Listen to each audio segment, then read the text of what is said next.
2시간 전에 마감한 트레이더가 생생하게 전하는 글로벌 마켓 리뷰 델타1입니다.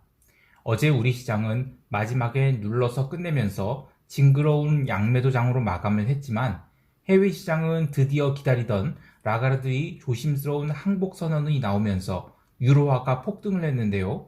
월, 화, 수, 목 해서 이번 주에 유로화 콜옵션이 행사가별로 40배에서 80배의 어마어마한 상승을 보이는 이변이 발생했습니다. 이번에 그 유로화의 상승이 어떤 의미를 갖고 있는지, 그리고 우리는 어떻게 시장에서 이익을 취할 수 있는지를 이야기해 보겠습니다. 아울러 방금 발표된 아마존의 실적은 아마존이 마감 종가를 마이너스 8%에서 단순 시간외에서 플러스 8%로 미친 듯이 당기고 있는데 참 대응하기 어려운 시장입니다. 이런 시장에서 어떻게 자기 몫을 챙길 수 있을지 델타원과 함께 살펴보도록 하시겠습니다. 먼저 아시아 세션 갑니다. 우리 시장은 개장 초 현물 동시효과가 2700포인트를 가볍게 넘겼지만 콜옵션은 외곽격도 얼마 오르지 못했어요. 그러나 호가가 얇았기 때문에 한 번쯤은 오버슈팅을 줄 상황이었습니다. 그러나 그러한 오버슈팅이 실제로 시장을 계속 당길 것인지는 별개의 일이었죠. 게다가 시초가 이후로 위클리 콜옵션과 풋옵션에서 개인들이 대량 매수를 빵빵하게 하는 바람에 아이고 오늘도 위아래로 또 다 다쳤구나 이렇게 생각할 수밖에 없었습니다. 또한 연휴 기간 내내 글로벌 시장의 변동성 흐름이 일방적 하락을 보였기 때문에 우리 시장 또한 하루 종일 닥치고 변동성 매도라고 할 수 있었죠. 이런 날 옵션을 매수하는 것은 웬만하면 하지 말아야 할 일입니다. 그러니까 내려갈 거라고 하면 콜옵션 매도이고 올라갈 거라고 하면 풋옵션 매도인 것이죠. 하루 종일 횡보하던 시장은 오후 1시 이후로 다시 365선을 넘기기도 했는데 그러나 콜옵션은 이미 아작이 난 상태라서 더 이상 오르는 것이 불가능했죠. 결국 1시 10분, 30분 이후로 선물 미결제 약정이 급격히 풀리면서 상승을 멈췄는데요. 의외의 흐름이 나오게 됩니다. 바로 오후 2시 22분부터 슈퍼개미가 등장해서 차월물 풋옵션을 매수하기 시작합니다. 당월물이 아닌 3월물 풋옵션 362.5를 300계약씩 나눠서 매수 체결시키고 또 풋옵션 360은 100계약씩 계속 매수해서 각각 6,000계약과 8,000계약을 매수했어요. 지난 월물에도 당월물 만기를 일주일 정도 앞두고 차월물로 이런 포지션을 잡던데 금액으로는 이번에는 300억 베팅이에요. 지난달에는 200억 베팅을 했는데 이번엔 300억. 참 어마어마한 양의 풋옵션을 네이키드 매수했어요.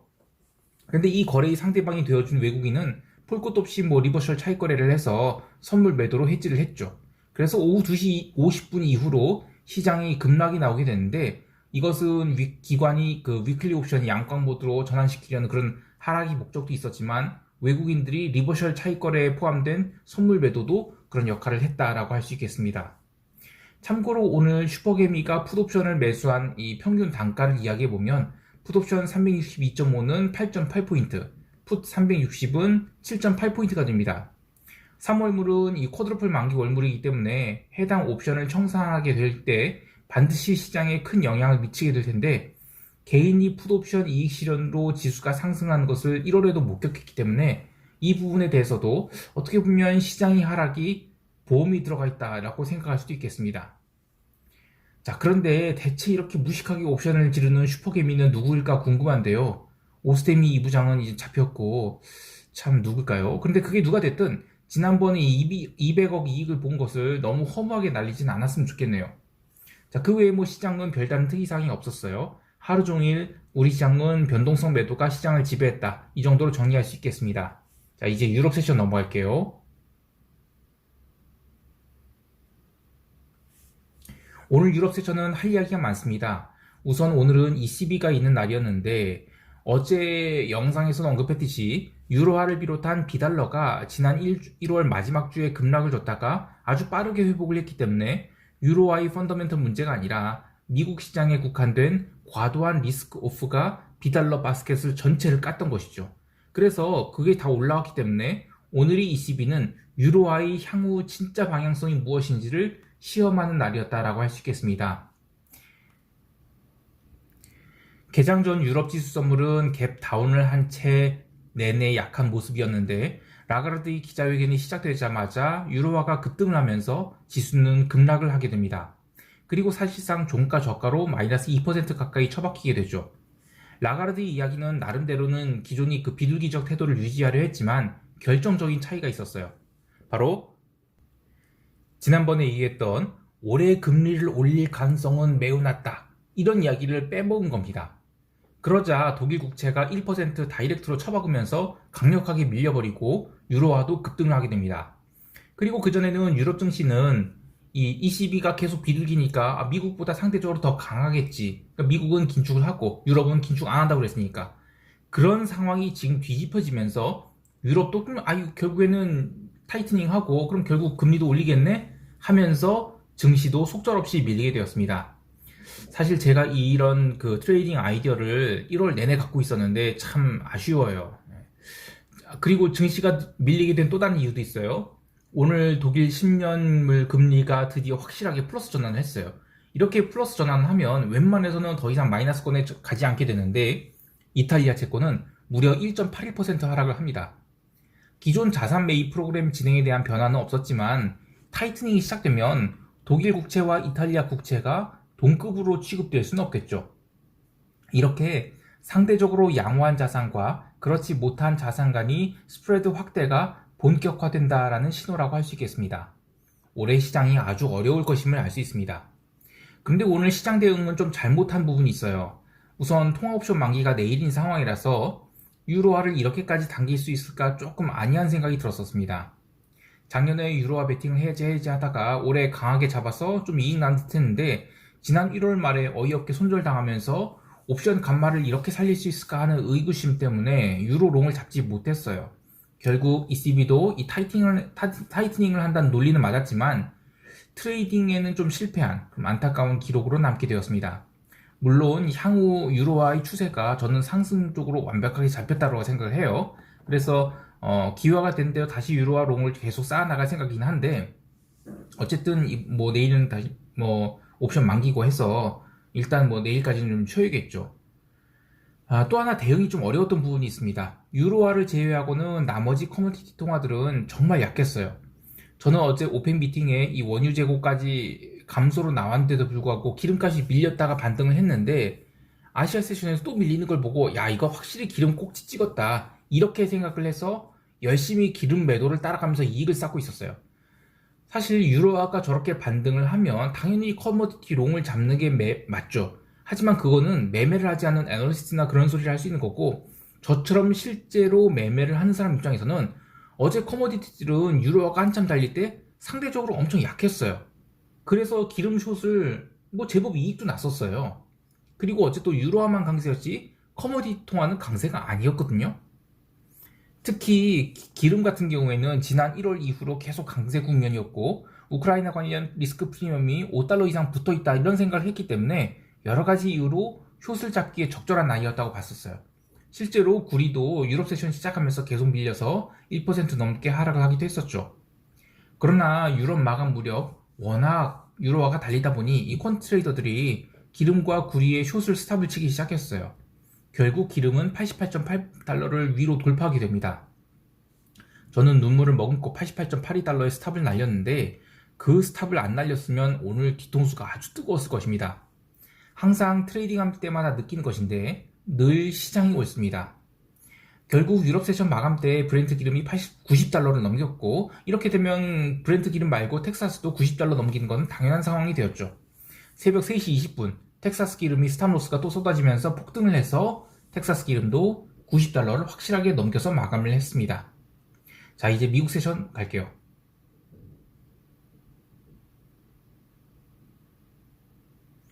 미국 지수 선물은 유럽 세션에서 ECB 이후 증시가 강하게 밀리자 갭 다운 출발을 하였는데 초반에는 캐터필러 같은 굴뚝 주식들 밀리면서 다우지수 중심으로 하락이 강하게 나왔습니다.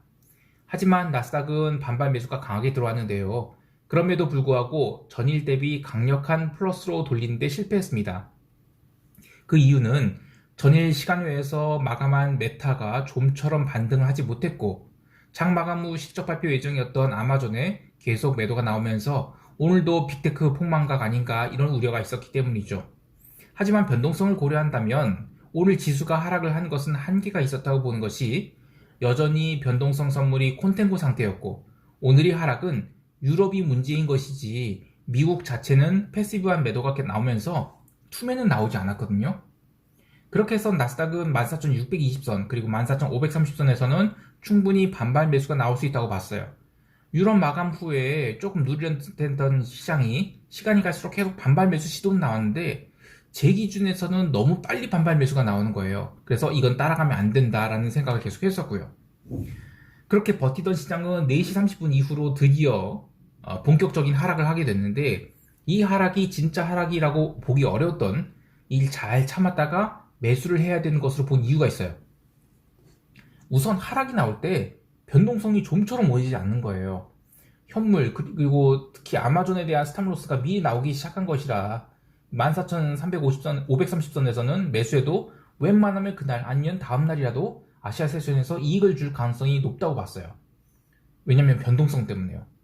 헌데 실제로 5시 30분경 14,550선 살짝 했다가 5시 54분에는 거의 투매가 나오면서 14,456포인트까지 밀렸는데요. 사실 이쯤 되면 롱을 괜히 담았나 하는 생각도 들게 하죠. 하지만 모든 일에는 적절한 리스크가 동반되어야 이익이 나올 수 있는 거예요. 손익비를 항상 계산을 해서 손익비가 나올 수 있는 상황이라면 리스크를 져야 되는 것이 트레이더의 자세죠. 그래서 시초가부터 오늘 14,600선, 14,700선 이런 데서 롱을 잡았으면 결국에는 마지막에 다 털렸겠지만 저는 최대한 오늘 롱을 봤어도 오전에는 사지 않겠다. 최대한 기다렸다가 내가 리스크가 거의 없다고 생각되는 자리에서 매수를 하겠다라고 기다렸던 것입니다. 그래서 이제 14,530선에서 나스닥 선물 3개를 담았는데 왜 3개밖에 못 잡았냐? 나머지는 이 실적 발표 후 혹시라도 아마존이 또 눌릴 수도 있거든요. 그래서 더 눌리게 되면 그 안전 마진은 아시아 세션에서 확보할 수 있다. 그래서 아시아 세션에서 롱 추가하자. 이런 아이디어를 갖고 장마감을 기다린 겁니다. 근데 그때 아마존은 이미 8% 하락을 했어요. 그래서 실적 발표 때 더 망가진다면 메타 마냥 이 2디짓으로 밀린다? 그럴 수도 있겠죠. 근데 그렇게 추가 하락이 나온다 하더라도 그 하락은 얻어맞을 가치가 있었다고 봐요. 그런데 딸랑 3계약 잡고 나서 기다렸는데 무슨 놈이 급등이 나온 겁니다. 아마존이 마이너스 8%에서 8% 플러스로 돌리는데 나스닥 선물은 강력한 숏 커버링이 들어오면서 달리고 달려서 아주 끝까지 상승을 해버렸어요. 아니 장중에 마이너스 2% 넘게 누른 건 대체 뭐선 일이고 할 수 있지만 그건 시장 마음인 것이고 이게 현실인 것이죠. 물론 손익비 차원에서의 진입이라 10계약, 20계약 이렇게 지를 수는 없었고 꼴라당 3개밖에 못 잡았지만 그래도 이 정도면 오늘 하루 다른 거 다 삽질했어도 충분한 이익을 거둔 것이라고 할 수 있겠어요. 다만 미국 시장이 이렇게 긴 아래꼬리를 달았다면 이게 추세 상승 전환이냐라고 할 때 그건 또 아니라는 생각이 듭니다. 단순히 변동성 차원에서의 급등락이 있었던 것이지 이번 실적 발표 시즌 마무리 때까지는 계속해서는 그냥 와르가리 아닐까 생각돼요. 따라서 저는 아시아 세션에서 나스닥 선물이 오버슈팅이 나온다. 그럼 한 계약 정도는 정리하고 리스크 온 자산을 담아볼 계획을 하겠습니다. 개별 종목 좀 더 보면 도어대시가 마이너스 11.4% 하락을 하면서 신저가를 찍었어요. 저는 로빈후드와 달리 이 도어대시는 아주 부정적으로 봅니다. 얘는 저는 $50 이하로 가야 살까 말까 고민을 할 것 같아요. 그리고 아마존이 시간외에서 8% 넘게 상승을 했는데 이것이 이 길도 유지될 것인가에 대해서는 의문이 있어요. 다만 나머지 종목들이 워낙 눌린지라 변동성 정리 차원에서 금요일은 급락보다는 시장이 안정을 찾지 않을까 생각을 해봅니다. 이제 시장 총평하면서 대응 전략 이야기했습니다. 우리 시장은 여전히 변동성 하락 구간에 들어가 있다고 봅니다.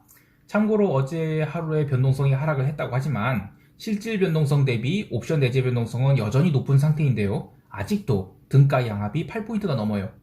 내일까지 보면 양합이 7포인트까지 내려와 줘야 된다고 보고 전일 오버나이트 한 양매도 포지션은 내일 오후장까지 그대로 가져갈 생각입니다. 물론 주말에도 오버나이트 하고 싶지만 주말에 양매도 오버나이트 하는 것은 젊은 시절에나 가능했고 이제는 그렇게까지 돈 벌어야 되나 그런 생각이 있어요. 그래서 내일 오후에는 포지션을 싹 뜯을 생각입니다.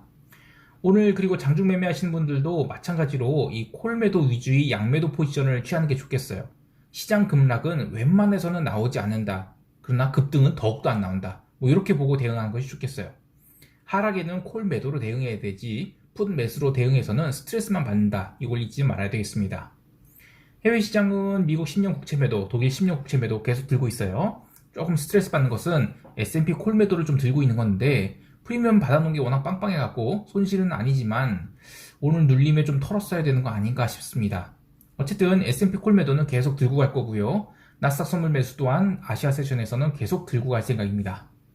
자, 오늘 하루도 성공 투자하시길 바라고요. 이상 델타원이었습니다. 감사합니다.